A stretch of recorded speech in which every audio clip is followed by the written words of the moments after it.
4 जुलाई 1944 सुभाष चंद्र बोस जी के द्वारा एक नारा दिया जाता है, तुम मुझे खून दो, मैं तुम्हें आज़ादी दूंगा। और मैं तुमसे कहता हूँ कि तुम मुझे 6 घंटे 2 दिन के, मैं तुम्हें आज़ादी दूंगा यूपीपीसीएस के सिलेबस से। अब तुम पूछोगे भाई कि भाई प्लान क्या है, तो सुनो। So recently my friend told me about something जिससे मेरे स्कोर्स में काफ़ी इंप्रूवमेंट हुआ, स्कोर्स मतलब मार्क्स में काफ़ी इंप्रूवमेंट हुआ, और इसके बारे में हम बात करेंगे आगे। ये गलती से स्लाइड आ चुकी है यहाँ पर।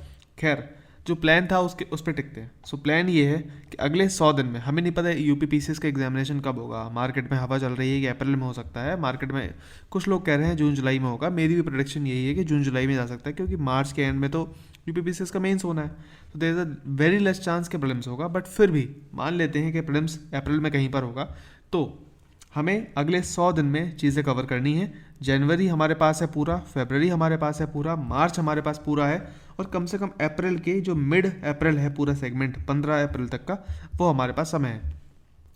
अनुमान हम कह सकते हैं कि भाई हमारे पास 100 दिन है, 10 अप्रैल तक का समय। 100 दिन मतलब दिन के 6 घंटे मैं आपसे मांग रहा हूँ, और इसमें हम 600 घंटे में हम कवर करेंगे पूरा का पूरा प्रीलिम्स का सिलेबस।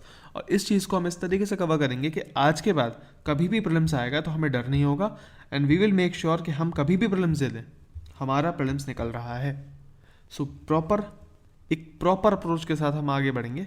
नाउ ये अप्रोच क्या है? 100 दिन 6 घंटे यानी 600 घंटे। सो हम डिटेल टारगेट्स हम डिस्कस करेंगे, ऑब्वियसली ये यूट्यूब पर वीडियो मिलते जाएंगे आपको। ओके, आज नहीं दे रहा हूँ क्योंकि जब भी प्लान स्टार्ट होगा, जैसे फॉर एग्जांपल अभी हम आगे बात करेंगे तो पॉलिटी में जब भी हम स्टार्ट करेंगे तो पॉलिटी से पहले आपको एक डिटेल्ड वीडियो मिल जाएगी। 3 पार्ट्स में हम पॉलिटी को डिवाइड करेंगे, जैसे कि मैंने आपको पिछली बार नोट्स दिए थे ग्रुप में। सो वैसे ही हम पॉलिटी को डिवाइड करेंगे, वैसे ही हम बाकी सारे सब्जेक्ट्स को भी डिवाइड करेंगे, एंड उन डिविजन्स के हिसाब से जो पूछा जाता है उस हिसाब से हम पढ़ेंगे। अब एज यू ऑल नो, अगर आप मुझे पिछले कुछ महीनों से जानते हो, यूपीपीसीएस में क्योंकि मैं थोड़ा बाजार आदमी कम हूँ और मैं इस चीज़ में बिलीव कम करता हूँ कि मैंने कुछ कर दिया। I know it's all up to you, आपको ही मेहनत करनी है, मैं तो कुछ नहीं कर सकता। बस हाँ, कुछ चीज़ें प्रेडिक्शंस होती हैं जो हाँ एग्जामिनेशन में क्वेश्चन फंस सकता है। अगर आप जाओगे लाइव सेक्शन में आपको बहुत सारी ऐसी वीडियोज़ मिल जाएंगी, कोई भी जाके देख लेना, एक पूरी वीडियो आपको बहुत अच्छे से समझ में आ जाएगा क्या क्वेश्चन मैंने पहले बताए थे और क्या क्वेश्चन फंसे थे। ठीक है, this is, I know it is very clear. So और मैंने इसका प्रूफ भी डाल रखा है टेलीग्राम ग्रुप में, आप जाके देख सकते हो। एंड जब भी हम डिटेल वीडियो बात करेंगे तो डिटेल वीडियो स्ट्रेटजी के बारे में बात करेंगे, तब भी हम उन चीज़ों को डिस्कस करते रहेंगे। नाउ डिटेल टारगेट्स आपको मिलते रहेंगे सिलेबस के स्टार्ट होने पर। फॉर एग्जांपल अगर मैं 20 दिन में पॉलिटी ख़त्म करना है तो हम 3 पार्ट्स में से डिवाइड करेंगे, और जब भी हम जिस टारगेट्स को शुरू करेंगे उस हिसाब से हम आपके साथ वीडियो साझा करते रहेंगे, वीडियो अपलोड करते रहेंगे। उसमें क्या होगा, there will be analysis videos of every static subject, चाहे जो पॉलिटी हो या कोई भी सब्जेक्ट हो ऑब्वियसली। कौन सा सब्जेक्ट कितना पढ़ना है, कहाँ से पढ़ना है, कैसे पढ़ना है, उस हिसाब से बात होगी। पर हाँ, एक बात और, कोई कंटेंट नहीं अपलोड होगा इस बार। क्यों? क्योंकि ऑलरेडी मैंने जो कंटेंट आपको प्रोवाइड किया है, ठीक है, जो यूपीपीसीएस 2025 वाले ग्रुप में प्रोवाइड हुआ था कंटेंट पीडीएफ के फॉर्म में, वो content is enough for next I think 4 to 5 years, sorry 4 से 5 साल तक उस कंटेंट के आगे पीछे कुछ नहीं आ रहा, क्योंकि अभी तक का सबसे अपडेटेड कंटेंट है। चाहे वो यूपी जीके की बात कर लो, चाहे वो कोई भी स्टैटिक सब्जेक्ट की बात कर लो, पूरा अपडेटेड है। एंड हाँ, ऑब्वियसली आप जानते हो कि 117 के आसपास क्वेश्चन फंसे भी थे। नाउ पॉलिटी की बात कर लेते हैं। So we will cover it in 3 weeks, so 20 दिन में अप्रॉक्सीमेटली। ऐसी ज्योग्राफी, ऐसे ही बाकी सबका यहाँ पर प्लान है, आप चाहो तो देख सकते हो स्क्रीन पॉज करके। नाउ एक बात समझ लो कि ये जो शेड्यूल है इस क्रम में होगा या नहीं होगा, this I can not guarantee right now, वो हम अपने हिसाब से देखेंगे और मैं आपको बताता रहूँगा। It is tentative basically. और दूसरी बात, आप इससे पहले आप मुझे कमेंट करो कि भाई अपना सी सेट संभाल लीजिए, 100 दिन नहीं होते, ये सब ज़्यादा हो रहा है, 100 दिन से ज़्यादा है। तो ऑब्वियसली जब हम पॉलिटी पढ़ रहे हैं तो हम पैरेलल दूसरा सब्जेक्ट भी पढ़ेंगे। मान लो ज्योग्राफी पढ़ रहे हैं, है ना, सो पैरेलल सब्जेक्ट चलते रहेंगे। तो इट इज़ अराउंड कि हम एक एक सब्जेक्ट को इतना समय देंगे। नेसेसरी नहीं है कि हम पॉलिटी को हम पूरे के पूरे जो 20 दिन है वो एक ही बार में दे दें, ऐसा भी ज़रूरी नहीं है। हम हो सकता है 15 दिन पहले पॉलिटी को दें और 5 दिन बाद में उसे रिवीजन के लिए रख दें। So it's all up to us ना, सो डोंट वरी, उस पर हम बात करेंगे। खैर, उस स्टोरी पर वापस आते हैं। So recently my friend just told me about something, और वो समथिंग बहुत इंपॉर्टेंट है क्योंकि उसने मेरे स्कोर और मार्क्स को बहुत इंप्रूव किया। और सिर्फ मैं मार्क्स की बात नहीं कर रहा, मेरा स्टडी टाइम जो था वो रिड्यूस हुआ, रिड्यूस होने के साथ साथ मेरा रिटेंशन इंक्रीज़ हुआ, एफिशिएंसी बढ़ गई, और साथ ही साथ जो भी मेरी सब्जेक्ट को लेके क्लैरिटी थी वो भी काफ़ी बढ़ गई। नाउ जो सब्जेक्ट्स कभी बहुत बोरिंग लगते थे वो उन सब्जेक्ट्स को पढ़ने में मज़ा भी आने लगा। And now this all thing happened, you can ask me how, so I will tell you, it was TAS method. हम सबको पता है वैसे ही मेथड, कोई नया तो है नहीं, बट ऑब्वियसली इसको मैंने एक्सपेरिमेंट करके देखा है, तो मैं ऐसे दावे के साथ कह सकता हूँ क्योंकि ये चीज़ बहुत अच्छे से वर्क कर रही है। टेस्ट दो, एनालाइज करो, ऑब्वियसली स्टडी करो। नाउ इसको मैं थोड़ा डेप्थ में समझाना चाहूँगा। सो व्हाट हैपेंस ना कि आपने कोई सब्जेक्ट पढ़ा, मान लो आपने पॉलिटी पढ़ी, एंड पॉलिटी आपने मेरे नोट से पढ़ी या फिर आपने लक्ष्मीकांत से पढ़ी, ठीक है, it's all up to you. Laxmikant वैसे पढ़ने की ज़रूरत नहीं है, आपको पता होगा वो नोट्स बहुत बहुत क्रिस्प हैं, बहुत छोटे से हैं, उतने में से हो जाता है। खैर पॉलिटी आपने कहीं से भी पढ़ी हो, it's all up to you. अब पॉलिटी आपने पढ़ ली है, एंड नाउ आपका काम क्या है, आपका काम बनता है कि आपने प्रीलिम्स दे लिया 2025 का, एंड नाउ फॉर एग्जाम्पल लेते हैं, आप क्वालिफाई नहीं कर पाए। नाउ अब आपको 2026 का देना है प्रीलिम्स, तो आप क्या करोगे, आप वापस से पॉलिटी पढ़ोगे, पूरी वापस से गो थ्रू करोगे। पर ये चीज़ हमें नहीं करनी होती। इसका रीज़न क्या है, इसका रीज़न बहुत सिंपल है, क्योंकि आपने एक सब्जेक्ट तो पहली बार पढ़ लिया है ना।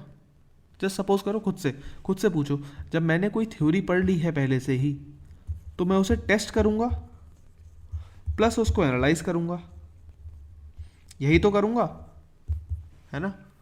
एग्जाम्पल, अगर आपने बाइक चलाना एक बार सीख लिया है, स्कूटी चलाना आपने सीख लिया है, तो क्या रोज़ रोज़ टेस्ट करने जाओगे खुद को, भाई ड्राइविंग लाइसेंस की वाली सड़कों पे ऐसे भाई 8 बना के दिखा दो, ये H बना के दिखा दो, ऐसे करते रहोगे क्या? या फिर खाली फील्ड में दौड़ाऊंगा मैं तो नहीं, you will test it in the field जो भी आपका रोड होगा ना, वहाँ सड़क पे दौड़ाओगे। सिंपल है।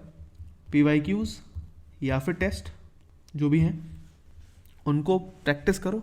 एग्जाम्पल, हमें प्रीएम्बल टॉपिक उठाना है, प्रीएम्बल से पहले हम क्या करेंगे, PYQs या फिर टेस्ट करेंगे, अटेम्प्ट, जो भी टेस्ट होगा, जो भी PYQs होंगे वो हमें अटेम्प्ट करना है। अटेम्प्ट करने के साथ ही हम क्या करेंगे, वी विल गो थ्रू, हमने PYQ कर लिया, उसके बाद हम PYQs या जो भी टेस्ट था उसको एनालाइज करेंगे बहुत अच्छे से। अब एनालिसिस भी कैसे करनी है वो भी ऑलरेडी मैं ऐसी वीडियो में आगे बताऊंगा, डोंट वरी, ठीक है। सो एनालिसिस करेंगे, एनालिसिस करने के बाद हमें पता लग जाएगा भाई XYZ चीज़ है, हमें नहीं आती, हमें फैक्चुअल चीज़ नहीं आती, हमें कंसेप्चुअल चीज़ नहीं आती, वो सब हमें पता लग जाएगा। उसके बाद we will go through the subject, जो भी थ्योरी होगी उसके बाद हम जाएंगे। सो इससे क्या होगा, हमें पता रहेगा भाई गड्ढा कहाँ पर है। प्लस PYQs या टेस्ट प्रैक्टिस कर रहा हूँ तो मुझे ऑलरेडी पता है कि सिलेबस से पूछा क्या जाएगा, आई ऑलरेडी नो दिस। मैं हवा में नहीं घूम रहा हूँ, मुझे नहीं पता, मैं अनजान बच्चे की तरह नहीं घूम रहा हूँ। मुझे ऐसा नहीं होगा कि भाई कुछ भी पूछ लेगा, क्या भी हो जाएगा, मैं कुछ भी पढ़ रहा हूँ एट रैंडम, कुछ भी उठा के पढ़ रहा हूँ, नहीं। It is just I know and I study, ठीक है। So first test, then analyse, then I will study, okay. खैर इतना मेथड मेरे ख्याल से अब क्लियर हो गया होगा, बाकी जब हम वीडियो बनाते रहेंगे तो इस पर बात करते रहेंगे, ओके। नाउ प्रीलिम्स ग्रुप, अब ऑब्वियसली ये सब जितनी भी चीज़ें हैं, तो जो मैंने आपको बताया ये वाली, इसके पूरे टारगेट्स आपको जो भी मिलते रहेंगे वो यूट्यूब वीडियो पे मिलते रहेंगे, and this will be free. And क्योंकि ये जो 2026 का अटैम्प्ट है, 2025 का तो नहीं दिया था, 2026 का जो अटैम्प्ट है वो मैं दे रहा हूँ इस बार, UPPCS का और UPSC दोनों का। So I am making a personalise group अलग से, बिकॉज मैं हर चीज़ नहीं बता सकता यहाँ पर, क्योंकि उसमें ऑडियो रिकॉर्डिंग भी होंगी, ऑडियो क्लिप्स भी होंगी, जिसके थ्रू मैं चीज़ों को गाइड करूँगा। So I can't tell everything on this platform. So एक अलग से ग्रुप बनाऊँगा, उसकी डिटेल आपको मिल जाएगी, डोंट वरी। सो एक एक्सेल फाइल मैं शेयर करूँगा, ठीक है। उस एक्सेल फाइल में क्या होगा, जो भी आप मॉक टेस्ट दोगे या टेस्ट दोगे या फिर PYQ जो भी सॉल्व करोगे, it's all up to you, उसकी डिटेल आप यहाँ पर एंटर करोगे। आपका जो नेट स्कोर होगा आप वहाँ यहाँ पर एंटर करोगे। आपने कितने सही करे, कितने गलत करे, वो भी आप एंटर करोगे। कितनी सिली मिस्टेक्स आपने करी हैं वो भी आप एंटर करोगे। प्लस अब जो मिस्टेक्स हुई हैं आपसे, ठीक है, ये क्या है, एक तो आपने रॉन्ग अटेम्प्ट करा है, ठीक है, उसमें से कितनी सिली मिस्टेक हुई हैं। प्लस अब जो गलती हुई है उसके एनालाइज करोगे कि एनालिसिस क्यों, मतलब जो गलती हुई है वो क्यों हुई है। क्या मुझे क्वेश्चन के बारे में पता ही नहीं था, तोते उड़े हुए थे मेरे, या फिर कंसेप्चुअल एरर था, मैं रिवीजन में कमी थी, या फिर फैक्चुअल में कहीं गलत हो गया, है ना। 1857 की क्रांति पूछी है, मैं 1856 लगा के आ गया, ऐसा तो नहीं था, तो फैक्चुअल एरर था। सो उसके बारे में आप डालोगे। अच्छा, एग्जाम्पल के लिए मान लो हम बात करते हैं रिवॉल्ट ऑफ 1857। अब वो मैचिंग में क्वेश्चन आते हैं ना बहुत सारे, जहाँ पर पूछेगा कि रानी लक्ष्मीबाई या फिर हम कहते हैं झांसी को कैप्चर करा, किस हिसाब से करा और कब किया, सतारा को कब कैप्चर किया, जबलपुर को, इस टाइप से पूछते हैं क्वेश्चन, है ना। सो मैचिंग में आते हैं। अब वो मैचिंग में पूछेगा तो फैक्चुअल एरर है, कंसेप्चुअल एरर है, वो हम लिखेंगे। अच्छा, झांसी वो sorry revolt of 1857 and this question factual error, इस तरीके से आप नोट करोगे।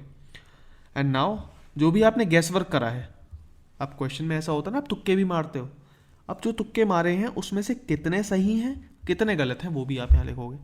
इससे क्या होगा, डेली के डेली या जब भी आप टेस्ट लगाओगे you will have the first, एक तो स्कोर पे आप रिलाई नहीं करने वाले, दूसरा ये एक प्रॉपर एनालिसिस आपकी खुद की चलते रहेगी, प्लस यू विल हैव कि भाई मेरे पास इतने सारे क्वेश्चन हैं जिनको मुझे तोते उड़े हुए मुझे पता ही नहीं है, तो मैं उसको रीड करूँगा।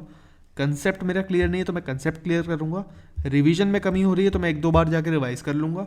फैक्चुअली कमी हो रही है तो मैं उसे याद कर लूँगा। समझ रहे हो। अब मैं कंसेप्चुअल वाली चीज़ों को याद करने नहीं बैठूंगा, मैं याद करने वाली चीज़ों को कंसेप्ट समझने नहीं बैठूंगा, दोनों में डिफरेंस है। कल को मैं 1857 की तैयारी कर रहा हूँ तो अगर मुझे उसमें फैक्ट्स में दिक्कत आ रही है तो मैं ऐसा नहीं है कि पूरे चैप्टर पढ़ने बैठूंगा, इट इज़ जस्ट मैं उठाऊंगा लूज एंड खत्म कर लूँगा। Are you getting this, it is very clear. So एक तो ये चीज़, दूसरा I will share the tips plus the short notes कैसे बनाने हैं। ठीक है, टिप्स तो मैं दूंगा ही दूंगा कि प्रॉपर टारगेट्स कैसे होने अकम्प्लिश। फॉर एग्जांपल अगर हम पॉलिटी पढ़ रहे हैं, पॉलिटी में मान लो हम प्रियम्बल पढ़ रहे हैं, फंडामेंटल राइट्स पढ़ रहे हैं, फंडामेंटल राइट्स में कौन सी चीज़ पर ज़्यादा ध्यान देना है, इसकी एक ऑडियो क्लिप आपको मिलती रहेगी डेली। ठीक है, जो भी टॉपिक होगा उस हिसाब से मैं ऑडियो क्लिप डालता रहूँगा। ठीक है, प्लस शॉर्ट नोट्स किस हिसाब से आपको रेडी करने हैं खुद के लिए। ओके, ये भी आपको मिलते रहेंगे। ठीक है, शॉर्ट नोट्स मैं खुद के दूंगा बट मैं पूरे नहीं दूंगा, सारे नहीं दूंगा, मैं पहले ही बता रहा हूँ मैं सारे नहीं दूंगा, बट हाँ मैं तरीका बता दूंगा कि शॉर्ट नोट्स होने चाहिए इस तरीके से होने चाहिए कि कैसे आप पूरी की पूरी पॉलिटी को मैक्सिमम 10 पेजेस में लेके आओगे, पूरी की पूरी उसको इकॉनमी को मैक्सिमम 10 पेजेस में नोट्स बनाओगे उसके। This I can guarantee you, मैं समझा दूंगा, आपको समझ में आ जाएगा, आप खुद बना लोगे, कोई बड़ी बात नहीं है। ठीक है, plus I will make sure कि ऑडियो नोट्स ऑब्वियसली आपको दिए जाएंगे, टिप्स एंड ट्रिक्स मिलता रहेगा, टॉपिक्स को अप्रोच कैसे करना है, एंड विल मेक श्योर कि सिलेबस जो है वो कंप्लीट हो मिड अप्रैल से पहले। मिड अप्रैल मतलब हमने देखा ना अभी जस्ट ये वाला समय, मिड अप्रैल से पहले हमें सिलेबस कंप्लीट करना है। हमारे पास 100 दिन है हमारे पास, उसके बाद जब भी प्रीलिम्स हो it's all up to you, आपको रिवाइज करना है, जो रिवाइज करेगा भाई उसका होगा, जो रिवाइज नहीं करेगा उसका नहीं होगा। हमारी कोशिश ये है कि भाई मिड अप्रैल तक हो जाए, दैट्स इट। ठीक है, अब यूपीपीसीएस जब भी ले ले, हमें क्या फ़र्क पड़ रहा है। ओके, अपार्ट फ्रॉम दिस, हाँ जिसको ऑब्वियसली ज्वाइन करना है पेड ग्रुप तो द चार्जेस आर जस्ट 159, मैंने कम रखे हैं बहुत पहले, क्योंकि पहले जो भी ग्रुप बने थे वो 250 या फिर 500 इनके चार्जेस थे, बट मैंने ऑब्वियसली कम रखे हैं बिकॉज आई वॉन्ट के लोग ज़्यादा ज्वाइन करें, क्योंकि जिसको जो नीड होती है फिर बाद में मैसेजेस आते हैं सर प्लीज़ थोड़ा कम कर लो, तो उससे बेटर है कि मैंने पहले ही कम करे हैं। तो ऑब्वियसली आपको जो भी डिटेल चाहिए होगी वो आपको मिल जाएगी in the Telegram group. Telegram की लिंक आपको पिंड कमेंट में मिल जाएगी या फिर आप डिस्क्रिप्शन में जाके ज्वाइन कर सकते हो। थैंक यू एंड जय हिंद।